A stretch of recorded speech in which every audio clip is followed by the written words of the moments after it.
ಜನವರಿ 22ಕ್ಕೆ ಅಯೋಧ್ಯೆಯಲ್ಲಿ ಶ್ರೀರಾಮ ಮಂದಿರ ಉದ್ಘಾಟನೆ ಆಗ್ತಾ ಇದೆ. ಜೊತೆಗೆ ಕರ್ನಾಟಕದ ಹೆಮ್ಮೆಯ ಶಿಲ್ಪಿ ಮೈಸೂರಿನ ಅರುಣ್ ಯೋಗಿರಾಜ್ ಅವರು ಒಂದು ರಾಮಲೀಲಾ ಮೂರ್ತಿಯನ್ನು ಕೂಡ ಕೆತ್ತಿರುವಂಥದ್ದು. ಅದೇ ರೀತಿ ಮಂಡ್ಯದಲ್ಲೂ ಕೂಡ ಅಂದೇ ದಿನ ಅಂದರೆ ಜನವರಿ 22ಕ್ಕೆ ಶ್ರೀರಾಮ ಮಂದಿರ ಕೂಡ ಉದ್ಘಾಟನೆ ಆಗ್ತಾ ಇದೆ. ಏನು ಮಂಡ್ಯದ ಏನು ಲೇಬರ್ ಕಾಲೋನಿಯ ಶ್ರೀರಾಮ ಸೇವಾ ಸಮಿತಿಯಿಂದ ಉದ್ಘಾಟನೆ ಆಗ್ತಿರುವಂಥ ಶ್ರೀರಾಮ ಮಂದಿರಕ್ಕೆ ಏನು ಅರುಣ್ ಶಿಲ್ಪಿ ಅರುಣ್ ಅವರೇ ಕೂಡ ಒಂದು ಮೂರ್ತಿಯನ್ನು ಕೆತ್ತಿ ಕೊಟ್ಟಿರುವಂಥದ್ದು. ಜೊತೆಗೆ ನಮ್ಮೊಟ್ಟಿಗೆ ಸ್ವತಃ ಶ್ರೀರಾಮ ಸೇವಾ ಸಮಿತಿಯ ಸದಸ್ಯರಿದ್ದಾರೆ. ಅವ್ರನ್ನ ನಾನು ಮಾತಾಡಿಸ್ತಾ ಹೋಗ್ತೀನಿ. ಸರ್, ನಿಮ್ಮ ಒಂದು ರಾಮ ಮಂದಿರ ಅಯೋಧ್ಯೆ ರಾಮ ಮಂದಿರ ಉದ್ಘಾಟನೆ ದಿನವೇ ಉದ್ಘಾಟನೆ ಆಗ್ತಾ ಇದೆ. ಜೊತೆಗೆ ಏನು ಯೋಗಿರಾಜ್ ಅವರು ಶಿಲ್ಪಿ ಮಾಡಿಕೊಟ್ಟಿದ್ದಾರೆ, ಮೂರ್ತಿಯನ್ನು ಮಾಡಿಕೊಟ್ಟಿದ್ದಾರೆ. ಏನು ಹೇಳ್ತೀರಿ ಸರ್? ನಮಗೆ ಇದೇ ಸಂದರ್ಭದಲ್ಲಿ ನಮ್ಮ ದೇವಸ್ಥಾನ ಉದ್ಘಾಟನೆ ಆಗ್ತಾ ಇರೋದು ನಮ್ಮ ಪೂರ್ವಜನದ ಪುಣ್ಯ ಅಂತ ನಾವು ಭಾವಿಸ್ತೀವಿ. ಅದು ನಾವು ಹಿಂದೆ ತುಂಬ 75-80 ವರ್ಷದ ಹಳೆ ದೇವಸ್ಥಾನದಲ್ಲಿ ನಾವು ಫೋಟೋ ಇಟ್ಟು ಪೂಜೆ ಮಾಡ್ತಾಯಿದ್ದೋ. ಈಗ ಇದನ್ನು ನಾವು ಮೂರ್ತಿ ಪ್ರತಿಷ್ಠಾಪನೆ ಮಾಡಬೇಕು ಅಂಥೇಳಿ ಈಗ ಒಂದು 15 ವರ್ಷದ ಹಿಂದೆ ಈ ಇದ್ದಂಥ ಸಣ್ಣ ದೇವಸ್ಥಾನನ ಕೆಡವಿ ಪುನಶ್ಚೇತನ ಮಾಡಬೇಕು ಅಂಥೇಳಿ ಪ್ರಯತ್ನ ಪಟ್ಟಾಗ ಶ್ರೀರಾಮದೇವರ 14 ವರ್ಷದ ವನವಾಸ ಯಾವ ರೀತಿ ಪೂರ್ಣಗೊಂಡು 14ನೇ ವರ್ಷ ತುಂಬಿದ ಮೇಲೆ ಪಟ್ಟಾಭಿಷೇಕ ಆಗ್ತಾರೋ ಆ ರೀತಿ 14 ವರ್ಷಗಳ ಸತತ ಪ್ರಯತ್ನದ ಫಲವಾಗಿ ನಮ್ಮ ದೇವಸ್ಥಾನದ 15ನೇ ವರ್ಷದಲ್ಲಿ ನಮಗೆ ಈಗ ಪ್ರತಿಷ್ಠಾಪನೆ ಆಗ್ತಾಯಿದೆ. ಇದೇ ಸಂದರ್ಭದಲ್ಲಿ ಅಯೋಧ್ಯೆಯಲ್ಲಿ ಪ್ರತಿಷ್ಠಾಪನೆ ಆಗ್ತಾ ಇರುವಂಥ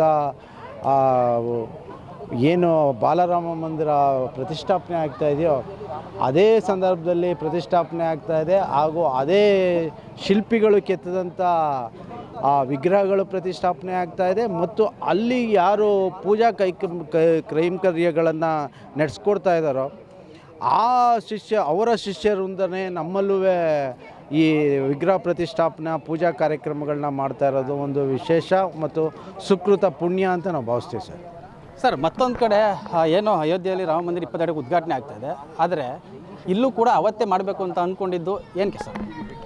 ನಮಗೆ ಅದು ಪುರೋಹಿತರು ಹಾಕ್ಕೊಟ್ಟಂಥ ಸಂಕಲ್ಪ. ಯಾಕಂದ್ರೆ ನಮಗೂ ಗೊತ್ತಿಲ್ಲ ಅದು ಈ ಶ್ರೇಷ್ಠ ದಿನ ಯಾವುದು ಅಂತ.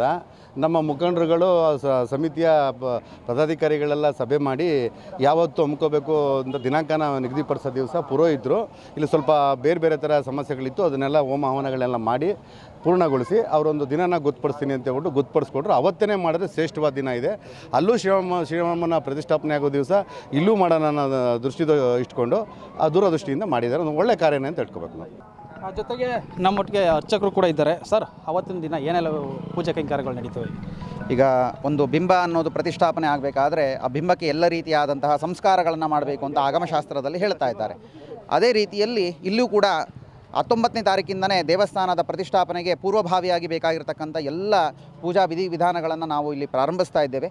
ಅದೇ ರೀತಿಯಲ್ಲಿ ವಾಸ್ತು ರಾಕ್ಷೋಗ್ನ ಹೋಮವನ್ನು, ಹಾಗೆ ಸುದರ್ಶನ ಹೋಮವನ್ನು, ಹಾಗೆ ಜಾಗೆಗೆ ಬೇಕಾಗಿರ್ತಕ್ಕಂಥ ರಕ್ಷೆಗೆ ದಿಕ್ಪಾಲಕ ಬಲಿಯನ್ನು, ಅಂಕುರಾರ್ಪಣೆ ಮೊದಲುಗೊಂಡು ಎಲ್ಲ ರೀತಿಯಾದಂತಹ ಬಿಂಬಾದಿವಾಸಗಳನ್ನು ಪೂರೈಸಿಕೊಂಡು 22ನೇ ತಾರೀಕು ಪ್ರತಿಷ್ಠಾಪನೆಯ ದಿವಸ ಪ್ರಾತಃ 5:30ರಿಂದನೇ ಕಲಾಪ ಪ್ರಾರಂಭವಾಗಿ ಅಧಿವಾಸ ಹೋಮಗಳನ್ನು, ಪ್ರತಿಷ್ಠಾಪನಾಂಗಭೂತವಾದಂತಹ ಕಲಾತತ್ವ ಹೋಮವನ್ನು, ಅದೇ ರೀತಿಯಲ್ಲಿ ರಾಮತಾರಕ ಹೋಮ ಇತ್ಯಾದಿ ಎಲ್ಲವನ್ನು ಮುಗಿಸಿ ಆ ಪ್ರತಿಷ್ಠೆಗೊಂಡಂತಹ ಪೂರ್ಣ ಕುಂಭಾಭಿಷೇಕ ದೇವರಿಗೆ ಆಗುವಂತಹ ಎಲ್ಲ ಮಹಾಭಿಷೇಕಗಳನ್ನು ಪೂರೈಸಿಕೊಂಡು ಅದೇ ರೀತಿಯಲ್ಲಿ ಜ್ಞಾನಯಜ್ಞ ಅಂತ ರಾಮದೇವರ ಸನ್ನಿಧಿಯಲ್ಲಿ ವಿಶೇಷವಾಗಿ ಪೂರ್ಣಪ್ರಜ್ಞ ವಿದ್ಯಾಪೀಠದ ಎಲ್ಲ ವಿದ್ವಾಂಸರುಗಳಿಂದ ಇತರ ಎಲ್ಲ ವಿದ್ವಾಂಸರುಗಳಿಂದ ರಾಮದೇವರ ಮಹಾತ್ಮೆ, ಹಾಗೆ ರಾಮಾಯಣ ಪ್ರವಚನ, ಅಯೋಧ್ಯ ಕ್ಷೇತ್ರದ ಮಹಾತ್ಮೆ, ಸರಯೂ ನದಿ ತೀರ್ಥಕ್ಷೇತ್ರದ ಮಹಾತ್ಮೆ ಏನು ಅನ್ನತಕ್ಕಂಥ ಒಂದು ಜ್ಞಾನಯಜ್ಞವನ್ನು ಇಲ್ಲಿ ನಡೆಸಿ ತದನಂತರದಲ್ಲಿ ಎಲ್ಲರಿಗೂ ತೀರ್ಥಪ್ರಸಾದ ಅನ್ನ ಸಂತರ್ಪಣೆ ವ್ಯವಸ್ಥೆಯನ್ನು ಮಾಡಬೇಕು ಅಂತ ಹೇಳಿ, ಅದೆಲ್ಲ ನಿರ್ವಿಘ್ನವಾಗಿ ಪರಿಸಮಾಪ್ತಿಯಾಗಬೇಕು ಅಂತ ಹೇಳಿ ಎಲ್ಲ ರೀತಿಯಾದಂತಹ